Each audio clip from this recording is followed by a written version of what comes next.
Baik, Assalamualaikum warahmatullahi wabarakatuh. Selamat siang. Untuk sesi Vikon yang kedua, ini kan kita sudah masuk di minggu keempat ya, di sesi keempat, sedangkan Vikon kita baru 2 kali. Untuk Vikon yang pertama saya sudah membahas sesi 1 dan sesi 2. Nah, hari ini saya akan mulai membahas sesi 3 dan sesi 4.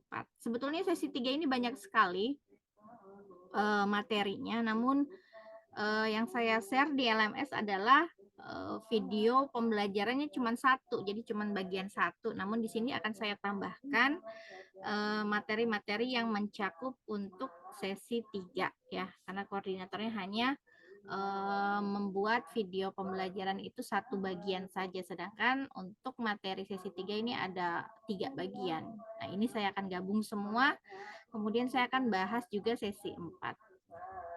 Baik, untuk sesi 3 ini kita sudah memasuki materi pembahasan mengenai metode harga pokok pesanan ya. Kalau kemarin kita sudah membahas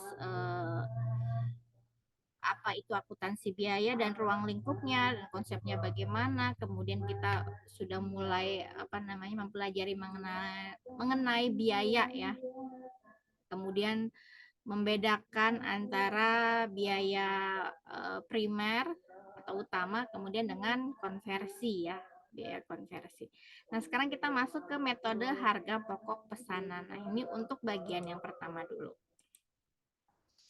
Baik, untuk bagian pertama kita akan mulai mengenal apa itu harga pokok pesanan. Metode harga pokok pesanan atau job order costing. Ini adalah suatu sistem akuntansi. Jadi suatu sistem akuntansi biaya yang menghimpun atau mengumpulkan biaya menurut pekerjaan atau pesanan. Jadi ini hanya akan dibuat ketika perusahaan itu menerima pesanan. Jadi perusahaan ini membuat suatu produk itu berdasarkan pesanan. Jadi di sini dideskripsikan bahwa metode ini hanya cocok untuk pekerjaan atau pesanan. Kemudian untuk industrinya biasanya digunakan oleh industri konstruksi. Jadi industri konstruksi, percetakan, mebel, kapal, dan pesawat terbang yang hanya produknya akan dibuat ketika ada konsumen atau pelanggan yang meminta produk tersebut, jadi berdasarkan pesanan. Ataupun misalkan di bidang jasa seperti servis ya, bengkel, perbaikan dan perawatan kendaraan. Jadi ketika ada pesanan masuk baru dikerjakan atau dibuat untuk produknya jika di industri, sedangkan kalau di jasa baru dilakukan pelayanannya. Nah, untuk formula dalam menghitung harga pokok per unit dalam metode harga pokok pesanan ini kita cari harga pokok per unit pesanan adalah membagi antara total biaya pesanan dibagi dengan jumlah unit yang dihasilkan pesanan. Nah, ini bisa rekan-rekan baca untuk contohnya, mudah sekali ya. PT Jaya Jahit ini memproduksi seragam berdasarkan pesanan pada 1 April 2020.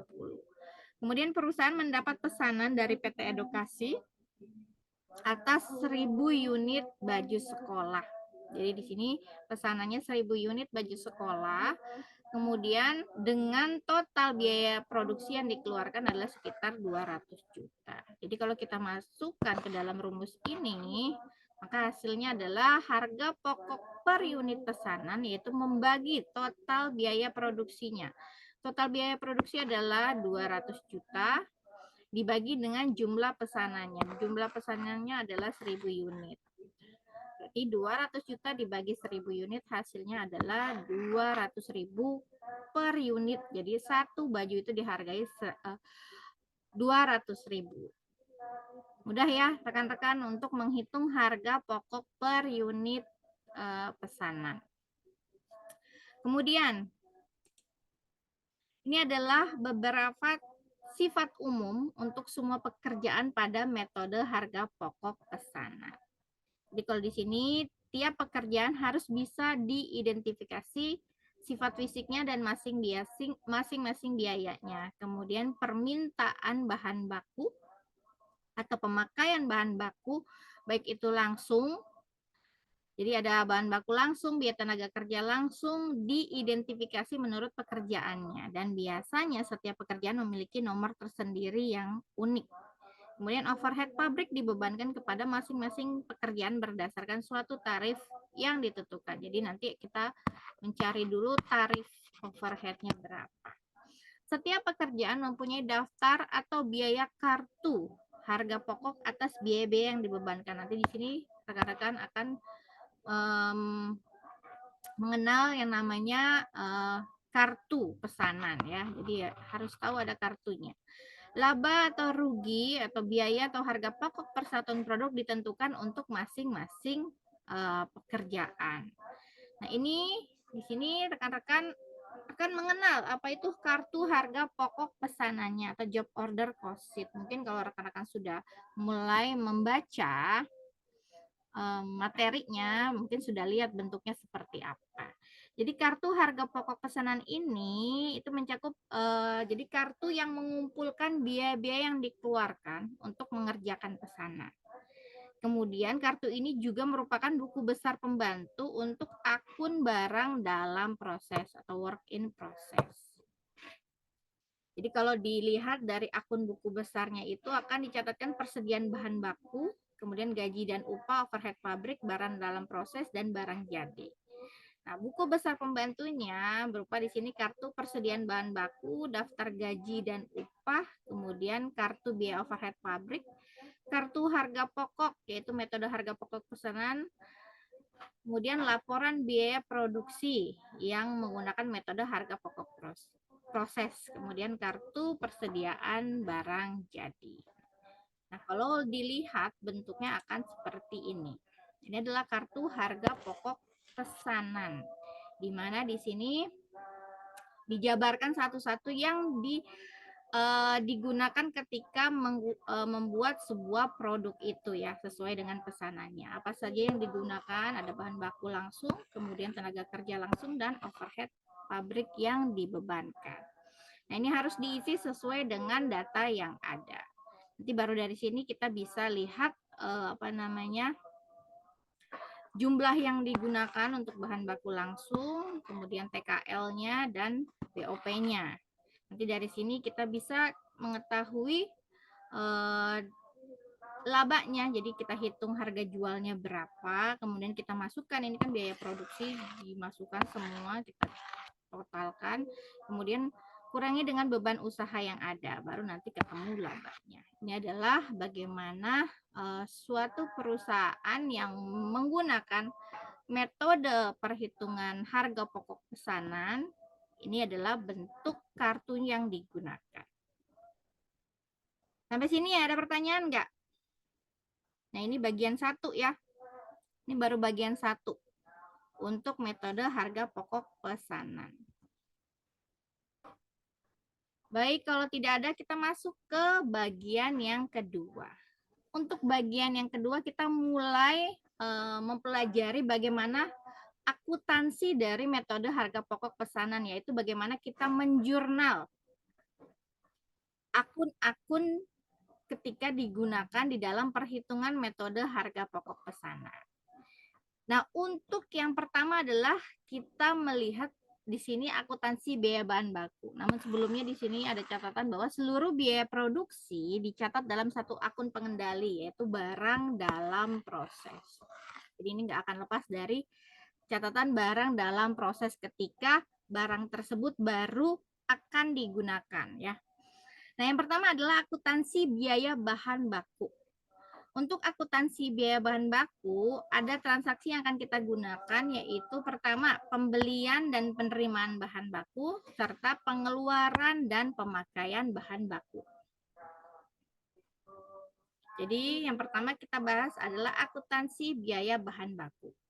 Nah, di sini bisa rekan-rekan lihat bagaimana melakukan pencatatan ketika kita menerima suatu pesanan dari pelanggan yang meminta untuk membuat suatu produk ya. sesuai dengan pesanan yang dia inginkan. Berarti kita akan melakukan pembelian atau melakukan jadi di sini contohnya pembelian dan penerimaan. Ini maknanya sama. Jadi pencatatan pembelian dan penerimaan bahan baku, dan ini semua dicatat dengan sistem perpetual. Jadi semua barang bahan baku yang masuk atau tenaga kerja atau biaya overhead yang digunakan, baik itu masuk atau keluar, itu dicatat dalam pembukuan. Itu namanya sistem perpetual. Baik, pertama pencatatan pembelian dan penerimaan bahan baku. Berarti kita akan memerlukan bahan baku untuk memproses sebuah produk.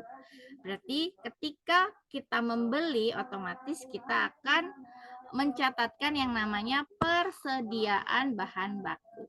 Jadi bahan baku itu akan masuk, bahan baku yang kita beli akan masuk ke dalam persediaan kita. Maka akan dicatatkan persediaan bahan baku di debit. Kenapa di debit? Karena dia bertambah.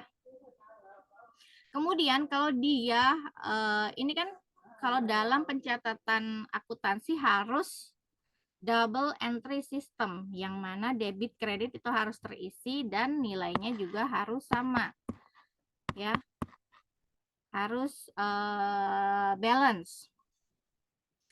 Jadi kalau dia belinya menggunakan hutang atau secara kredit akan muncul utang. Namun kalau dia menggunakan kas, maka akan ditulis kas. Ini tergantung bagaimana cara perusahaan menulisnya. Kalau hutang pakai hutang, kalau dia cash ditulis cash.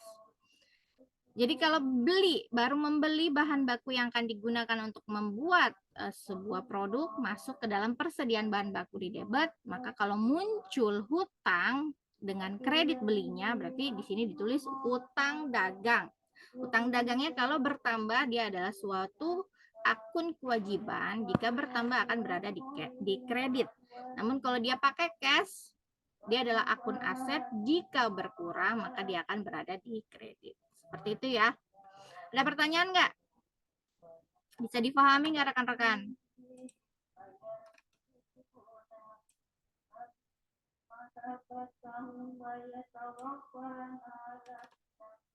Silakan. Ada yang mau ditanyakan nggak di sini?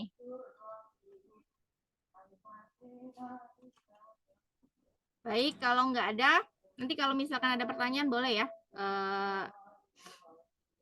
Bilang saja, di instruksi saja ketika saya menerangkan ya. Nah, di sini contoh PT Kria Persada membeli bahan baku senilai 250 juta secara kredit. Jadi PT Kria Persada membeli bahan baku senilai 250 juta secara kredit. Berarti kalau kita masukkan ke dalam jurnalnya, kita harus mengacu pada jurnal ini ya. Maka persediaan bahan bakunya, karena kita membeli berarti otomatis persediaan bahan baku kita akan bertambah. Persediaan merupakan akun aset.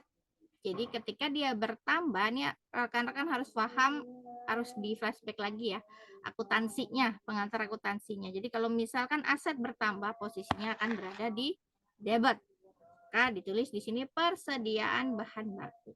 Nah, kalau dia menggunakan kredit, bayarnya nanti, berarti di sini otomatis kita pakai hutang dagang. Jadi hutang dagang akan bertambah di kredit sebesar 250 juta. Ini baru penjurnalan mengenai pencatatan pembelian atau penerimaan bahan baku. Nah, sekarang kita masuk ke dalam pencatatan pengeluaran dan pemakaian bahan baku. Kalau misalkan dari ketika kita beli, terus kita mau pakai untuk membuat sebuah produk. Kalau tadi baru beli, kita masukkan ke dalam persediaan. Sekarang kita mau pakai bahan bakunya, maka kita catatkan ke dalam pemakaian bahan baku. Nah, kalau kita gunakan bahan baku tersebut, berarti masuknya kemana? Kalau kita gunakan, masuknya ke barang dalam proses. Jadi bahan baku yang dari persediaan tadi, kita masukkan ke barang dalam proses. Maka otomatis barang dalam proses di sini akan bertambah di debit. Kemudian double entry system, yang dikredit apa? Yang dikredit adalah persediaan bahan baku. Karena persediaannya kita pakai jadi berkurang. Maka kalau berkurang posisinya di mana? Posisinya di kredit. Begitu ya rekan-rekan. Ada pertanyaan nggak?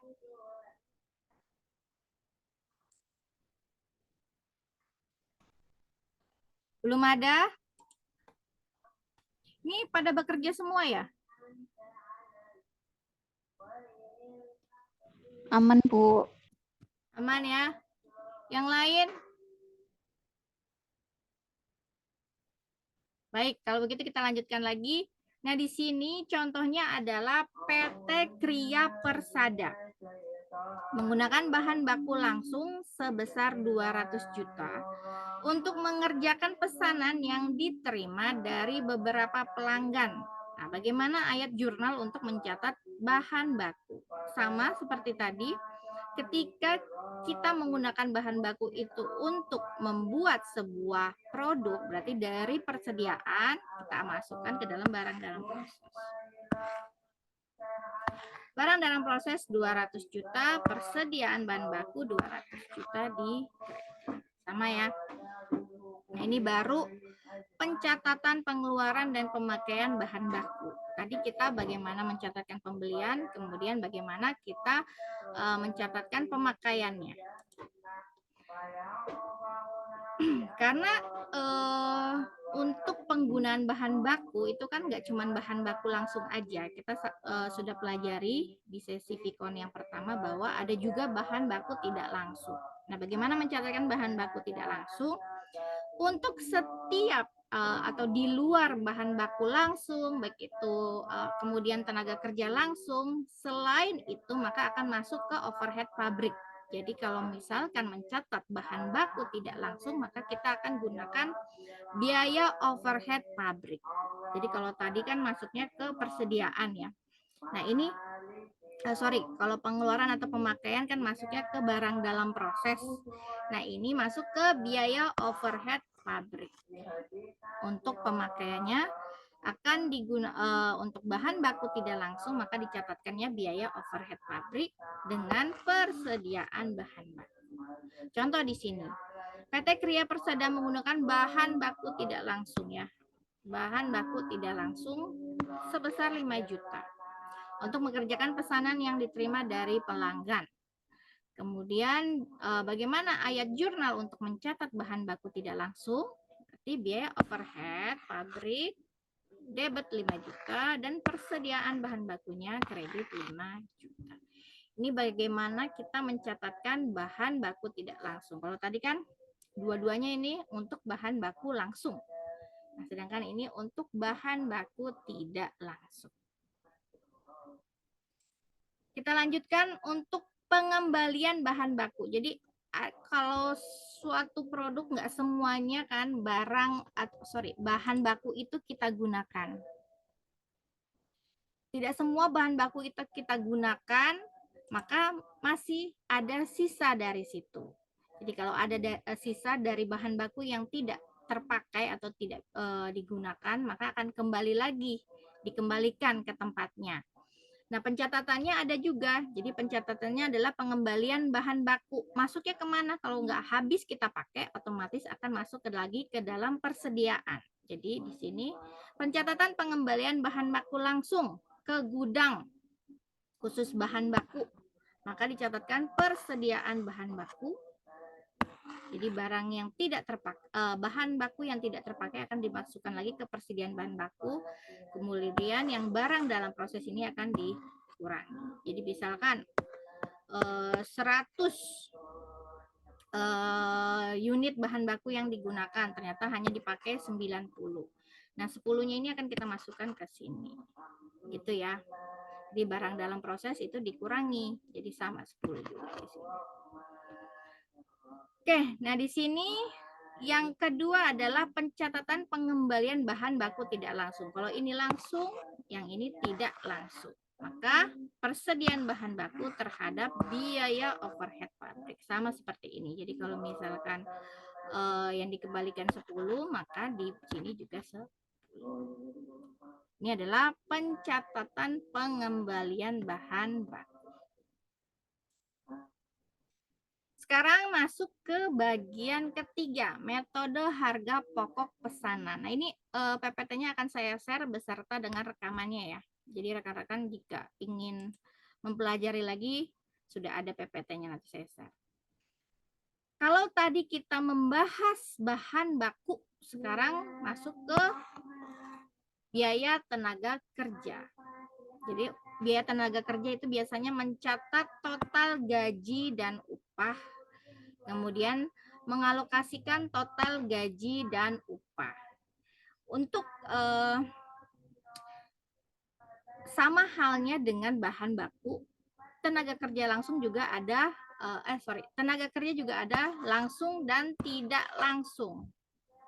Bagaimana mengalokasikannya? Jadi di sini menjadi biaya tenaga kerja langsung akan dibebankan ke dalam barang dalam proses. Jadi kalau biaya tenaga kerja langsung dibebankan ke barang dalam proses, tenaga kerja tidak langsung juga akan dibebankan ke biaya overhead pabrik. Ini sama halnya seperti bahan baku. Jadi perlakuan akuntansinya sama seperti bahan baku ya. Kemudian untuk tenaga kerja biasanya akan melibatkan 3 transaksi. Yaitu ketika perusahaan akan membayar, berarti dia rencananya akan membayar, maka akan ada transaksi pertama, jurnalnya adalah pencatatan pembebanan gaji dan upah untuk tenaga kerja dengan mendebit akun gaji dan upah dan mengkredit utang gaji. Jadi kalau merencanakan untuk membayar, jurnalnya adalah pencatatan pembebanan gaji. Yang didebit adalah gaji dan upah, yang dikredit adalah utang gaji. Kemudian dibayarkan. Ketika dibayarkan, maka pencatatan pembayaran gaji dan upah ke tenaga kerja, maka yang didebit adalah utang gaji, yang dikredit adalah akun kas. Ini pertama, ini kedua. Jadi ini jurnal pertama, ini jurnal kedua. Kemudian setelah gaji tersebut sudah didistribusikan, maka yang dirubah adalah akun yang dikredit adalah gaji dan upah. Nih kita masuk ke dalam contoh. PT Kria membayar total gaji untuk karyawan pabrik yaitu 25 juta di akhir bulan. Rinciannya adalah sebagai berikut. Gaji dan upah tenaga kerja langsung adalah 20 juta. Kemudian gaji dan upah tenaga kerja tidak langsung adalah 5 juta. Ayat jurnalnya adalah pertama diminta untuk mencatat pengakuan gaji dan upah. Kemudian mencatat pembayaran gaji dan upah. Yang ketiga adalah mendistribusikan gaji dan upah ke tenaga kerja langsung dan tenaga kerja tidak langsung ke barang dalam proses dan biaya overhead. Nah, kalau tenaga kerja langsung kan barang dalam proses, kalau tidak langsung ke overhead pabrik. Maka yang pertama adalah mencatat pengakuan gaji dan upah. Bagaimana caranya mencatat? Seperti yang tadi sudah disampaikan, kalau mencatat berarti yang didebit adalah gaji dan upah. Itu sebesar 25 juta. Kemudian ini kan baru planning, dia akan misalkan tanggal 2 gajiannya tanggal 31, tanggal 20 atau 21 sudah mulai dia mencatat pengakuan gaji dan upah. Jadi gaji dan upah debit 25 juta, utang gajinya di sini dikredit adalah 25 juta. Kemudian di tanggal 31 bayarkan, maka akan dicatatkan utang gaji di sini akan berada di debit karena sudah dibayar ya. Dia akan berkurang, jadi kewajiban akan berkurang di sisi debit. Kemudian otomatis kas perusahaan pun akan berkurang di sisi kredit yaitu sebesar 25 juta untuk mencatat pembayaran gaji dan upah. Setelah didistribusikan, di sini mendistribusikan gaji dan upah ke tenaga kerja langsung dan tenaga kerja tidak langsung. Masing-masing harus dicatat yang tenaga kerja langsung berapa, tidak langsung berapa. Maka kalau tenaga kerja langsung dicatat barang dalam proses. Kemudian untuk tenaga kerja tidak langsung adalah biaya overhead pabrik. Barang dalam proses 20 juta yang menandakan bahwa ini gaji untuk tenaga kerja langsung. Untuk tenaga kerja tidak langsung biaya overhead pabrik. Maka totalnya di sini yang dikredit adalah gaji dan upah. Sama-sama totalnya 25 juta. Ini harus balance ya. Harus mutual, dua-duanya sama. Ini bagaimana cara mencatat akuntansi untuk tenaga kerja. Silakan rekan-rekan jika ada pertanyaan. Ada pertanyaan? Oh, tumben nih hari ini sedikit ya.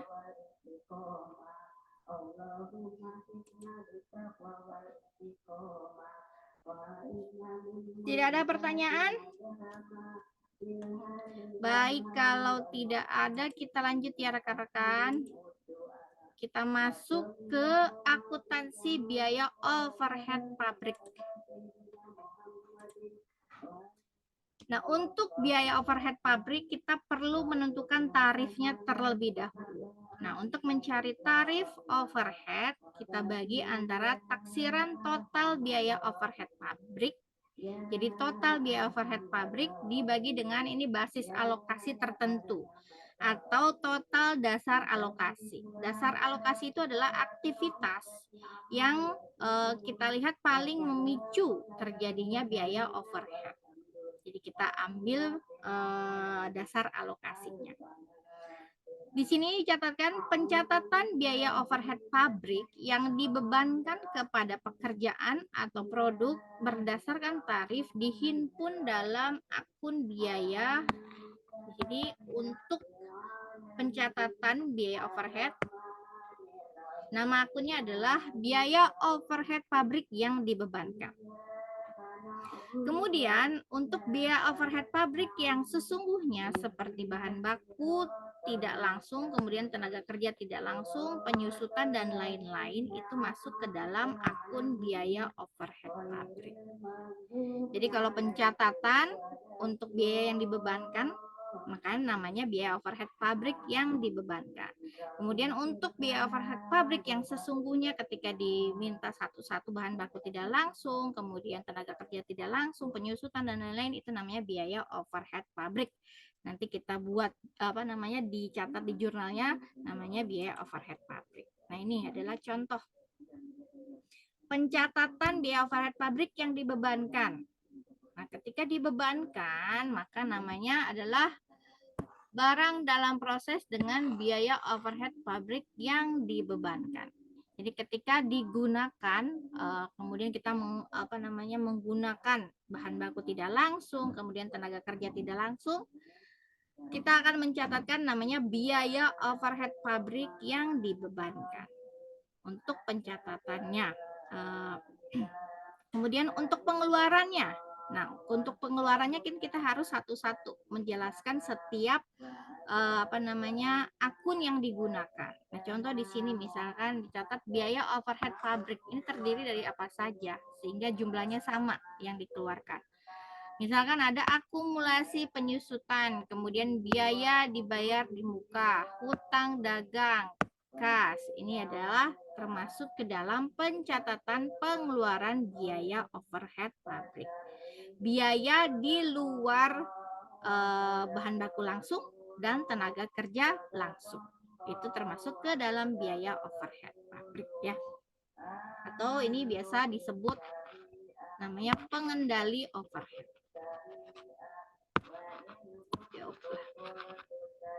Ya.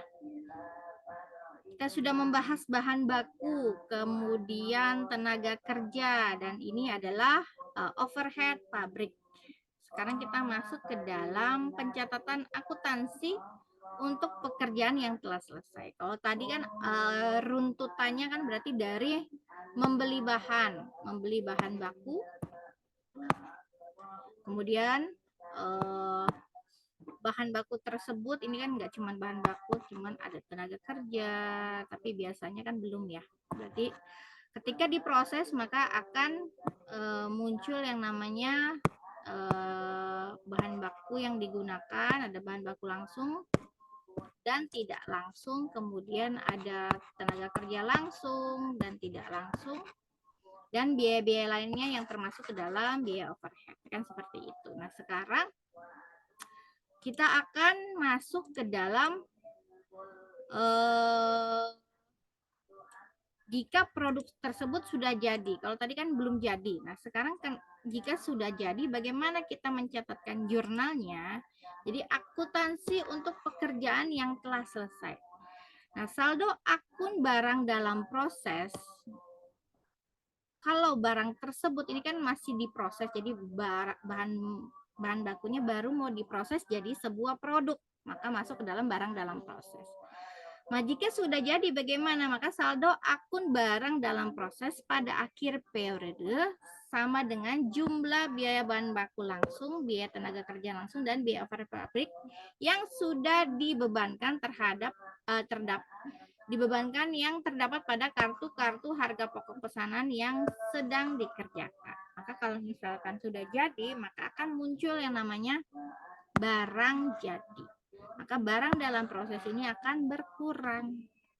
Ini adalah bagaimana mencatat barang dalam proses yang telah selesai pengerjaannya. Jadi kalau produknya sudah jadi, tidak lagi dimasukkan ke dalam barang dalam proses, maka akan dipindahkan ke barang jadi. Barang jadi di debit, barang dalam prosesnya akan berkurang di kredit. Seperti itu ya. Bagaimana mencatat jika produk tersebut sudah jadi. Nah, produk tersebut akan dijual. Jadi barang jadi tersebut akan dijual. Maka kita akan catatkan lagi di sini untuk akuntansi penjualan barang jadi. Nah, untuk pencatatannya, maka pencatatan beban pokok penjualannya adalah di sini. Berarti muncul beban pokok penjualan dari barang jadi tersebut. Tadi kan dibuat, kemudian jadi, terus dijual. Nah, kalau dijual kan nggak langsung. Kita berencana untuk dijual, maka muncul nih beban pokok penjualan. Di debit, maka barang jadinya akan berkurang di kredit. Nah, kalau barang tersebut sudah terjual, otomatis kita akan menunggu hasil atau pendapatan dari penjualan tersebut.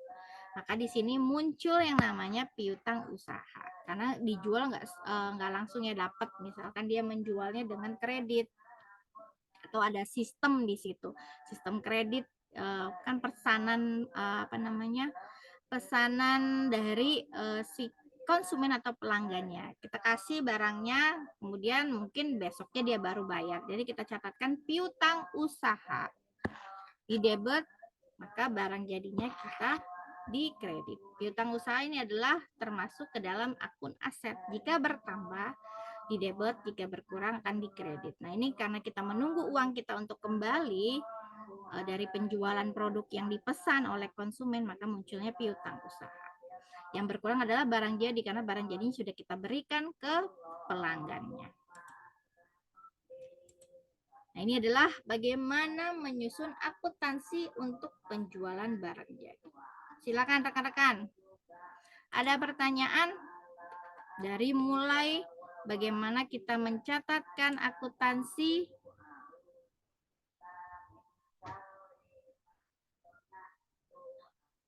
Oke, nggak apa-apa. Ini siapa Mas Cecep? Boleh, boleh. Nanti kan akan saya share rekamannya. Atau misalkan mau ikut lagi Vkonnya, sebetulnya ini Vkon saya adakan 2 kali ya, karena ada 2 kelas. Satu lagi nanti setengah 4 ya. Kalau misalkan memang ada yang mau ikut kembali, di setengah 4 saya akan buka Vkon untuk kelas MJ berapa ya? 50 berapa gitu. Lupa saya 50. Ini 503 apa 502 nih? Saya akan buka lagi Vkon untuk MJ 502 atau 503. Kalau ini 502 berarti yang satu lagi 503 ya. Jadi kalau ada rekan-rekan yang mau ikut kembali nggak apa-apa. Nanti tinggal tanya temennya ya. Saya lanjutkan dulu. Nah, ini sudah selesai, berarti sesi 3 kita. Saya akan masuk ke dalam sesi 4 ya, berarti di minggu ini. Mungkin rekan-rekan belum sempat baca. Saya akan jelaskan di sini, jadi tinggal sesi Vicon selanjutnya kita nggak bahas lagi sesi 4, kita masuk ke 5 ya. Baik, untuk sesi 5 ini masih dengan metode harga pokok pesanan, namun untuk barang yang rusak. Jadi ketika kita membuat suatu produk, baik itu produknya berdasarkan pesanan, tentunya misalkan dari 100 produk yang dipesan, syukur-syukur atau bisa semuanya itu bagus hasilnya, tapi kadang-kadang ada juga yang rusak kan, seperti itu. Nah, bagaimana perlakuan untuk barang yang rusak tersebut? Apakah masih bisa dijual atau memang sudah tidak bisa kita jual? Harus kita buang, seperti itu. Nah, untuk barang rusak, artinya adalah barang yang tidak memenuhi standar kualitas produksi dan tidak ekonomis untuk diperbaiki. Kemudian perlakuan untuk barang rusak itu di sini bisa dijual seharga nilai sisanya atau bisa juga dibuang. Berarti kalau syukur-syukur masih bisa dijual, artinya kita masih bisa dapat pendapatan dari produk tersebut meskipun nilainya tidak sesuai gitu kan.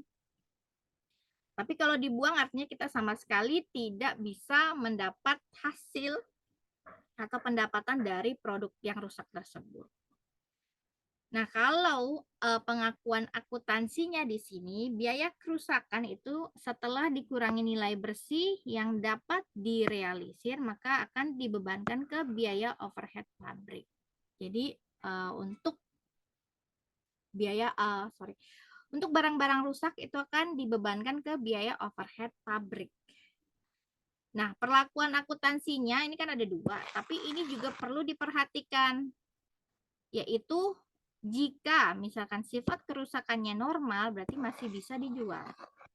Tapi sifat kerusakan abnormal, berarti artinya barang tersebut sudah tidak bisa lagi misalkan diperbaiki atau fungsinya sudah tidak ada manfaatnya untuk digunakan. Udah rusak berarti. Ya harusnya dibuang. Jadi nggak bisa lagi untuk dijual. Nah, biar lebih jelas kita masuk ke dalam contoh di sini. Di sini PT AB selama Juni 2018 menghasilkan 10.000 unit produk A untuk pekerjaan nomor 101. Berikut adalah biaya produksi untuk memproduksi produk tersebut. Nah, ini bisa dilihat untuk memproduksi produk A ini yang jumlahnya 10.000, dia memerlukan bahan baku langsung 6 juta, yang mana biaya per unitnya adalah Rp600. Tenaga kerja langsung 4 juta. Biaya per unitnya 400. Biaya overhead pabrik yaitu 125% dari biaya tenaga kerja langsung. 100%-nya 4 juta, 25%-nya 1 juta, berarti total 5 juta untuk biaya overhead pabrik. Dengan biaya per unitnya 500. Maka totalnya adalah total biaya produksinya adalah 15 juta, yang mana biaya per unit untuk produknya adalah 1.500 satu unitnya. Nah, dalam tarif overhead pabrik sebesar 500, karena misalkan ada rusak, maka akan muncul namanya biaya overhead pabrik kan. Akan dibebankan ke biaya overhead pabrik. Maka kita perlu tahu bahwa tarif overhead pabrik yang digunakan itu berapa besarnya? Adalah 500. Nah, 500 ini sudah mencakup taksiran biaya kerusakan, yaitu Rp50 per unit. Jadi kalau ada satu barang, taksiran kerusakannya itu adalah 50 ya. Nah, ini sudah diketahui datanya, maka di sini ayat jurnal untuk mencatat biaya yang dikeluarkan untuk mengerjakan pekerjaan nomor 101 adalah sebagai berikut. Nah, kita mencatat nih, dari mulai pemakaian bahan bakunya dulu. Maka masuk barang dalam proses 15 juta. Kemudian persediaan baku 6 juta. Kemudian untuk TKL, gaji dan upah 4 juta, kemudian biaya overhead pabrik yang dibebankan adalah 5 juta. Ini adalah mencatat biaya yang dikeluarkan untuk mengerjakan pekerjaan yang 101, untuk mengerjakan pekerjaan ini. Dicatatkan semua. Jika sudah, maka ternyata diasumsikan sebesar 200 unit. Ada 200 unit rusak karena kejadian yang normal. Artinya kalau normal kan masih bisa dijual ya, walaupun harganya tidak sesuai. Kemudian dapat dijual seharga Rp100 per unit. Kalau tadi kita lihat di sini, harga ininya produknya itu adalah 1.500. Namun karena rusak bisa dijual harganya 100 per unitnya. Untuk barang-barang yang rusak. Jadi 200 unit ini kalau dijual harganya satunya Rp100 per unit. Nah, berikut ini adalah perhitungan atas barang yang rusak. Total biaya barang yang rusak adalah berapa? Kalau dihitung 300.000, dapat dari mana? Dari 200.000 dikalikan harga jual unitnya. Kalau dijual kan harganya 1.500. Kalau dia rusak baru jadi 100. Maka dijual dengan harga awalnya dulu, harga normalnya. 200 dikalikan 1.500. Maka total biaya yang rusak adalah 300.000. Kemudian nilai penjualan barang yang rusak. Nah, ada 200 unit yang rusak dijual dengan harga Rp100 per unit. Maka total hasil penjualan dari barang rusak adalah 20.000. Dari 200 unit dikalikan 100 unit. Rp100 per unitnya. Maka berapa total pembebanan ke biaya overhead pabriknya? Totalnya adalah 280. Nah, ini adalah total biaya yang akan masuk ke beban biaya overhead pabrik ya. Jadi total biayanya adalah 280.000. Maka kalau kita catatkan ayat jurnalnya adalah barang rusak 20.000. Biaya overhead pabriknya yang dibebankan untuk barang rusak adalah 280.000. Maka yang dikredit adalah barang dalam prosesnya sebesar 300.000. Ini bagaimana mencatatkan ayat jurnal untuk akuntansi barang yang rusak yang dibebankan ke biaya overhead pabrik. Nah, untuk barang yang rusak dijual pada taksiran harga persediaan maka dicatat. Jadi kalau kita catatkan hasil penjualan dari barang rusak tersebut, maka kita catat kas. Jadi hasil penjualannya akan masuk ke kas seharga 20.000. Nah, barang rusaknya akan dikurangi, dikredit. Barang rusak ini masih termasuk aset, ya kan, yang bisa dijual kembali. Maka aset tersebut, barang rusaknya akan dijual, berarti di perusahaan sudah tidak ada, maka berada di kredit. Di sini barang yang rusak dijual di harga, misalkan barang rusak tadi ternyata laku terjual 22.000. Awalnya 20.000, ternyata 22.000. Mungkin ditambahkan apa? Entahlah, bisa harganya itu naik. Maka kalau kita harganya berubah dari 20.000, kita catatkan lagi. Berarti kasnya 22.000 tambah pembebanannya masuk lagi ke biaya overhead 2.000 karena akan ada pertambahan di sini dari 20.000 menjadi 22.000. Biaya overheadnya 2.000, barang rusaknya 20.000. Ini untuk mencatatkan jika barang yang rusaknya ternyata mampu dijual di harga 22.000. Jika dihitung biaya produksi yang terjadi selama Juni 2018 dari hasil penjualan tersebut, bagaimana? Maka di sini 15 juta untuk 9.800 unit dengan dicatatkan 200 unit yang rusak. Kan harusnya kan pendapatannya kalau kita back lagi ya rekan-rekan, ini kan 15 juta, harusnya dapat 15 juta ya. Dengan 10.000 unit. Nah, kalau hanya ternyata nggak semuanya dari 10.000, hanya bisa tercapai 9.800 karena 200 unit rusak. Maka harga pokok unit yang tidak rusak yaitu ini kan dikurangi. Dari 15 juta dikurangi 300.000. 300.000 tadi perhitungan ketika kita menghitung biaya untuk barang yang rusak tadi kan. Total biaya barang yang rusak tadi 300.000.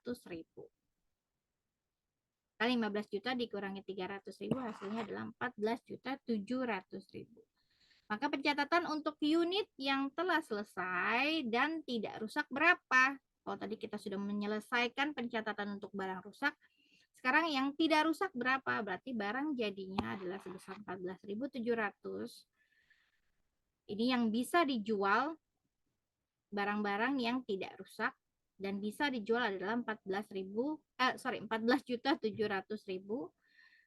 di debit dan barang dalam prosesnya akan berada di kredit 14.700.000. Nah, ini adalah bagaimana mencatat total unit yang telah selesai atau mencatat barang jadi ya. Kalau tadi kita sudah belajar mengenai barang jadi. Ini pencatatan untuk unit yang telah selesai dan tidak rusak. Barang jadi di debit dan barang dalam proses di debit. Nominalnya harus sama. Double entry system. Baik, kalau begitu sudah selesai materi kita sesi 3 dan sesi 4. Silakan rekan-rekan kalau ada pertanyaan, boleh.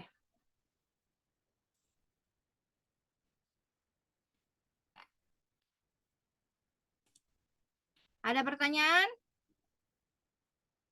Bisa dipahami ya? Dari mulai sesi 3 dengan 3 bagian, kemudian sesi 4. Tidak ada pertanyaan? Baik, kalau tidak ada pertanyaan. Isi, Bu. Ya, silakan. Maaf, Bu, saya terlambat tadi gabung, Bu. Mungkin bisa recordingnya nanti, Bu, ditampilkan di LMS. Iya, nanti PPT ini dan rekamannya akan saya share di LMS ya. Atau Mbak Erna Ya. mungkin mau di setengah 4 mau ikut lagi, boleh. Saya ada Vicon lagi nanti untuk mata kuliah yang sama. Tapi kalau misalkan ingin menunggu rekamannya aja nggak apa-apa. Nanti saya share di LMS. Oh ya, baik, Bu. Terima kasih. Baik. Kalau tidak ada berarti sesi Vicon kita cukup ya.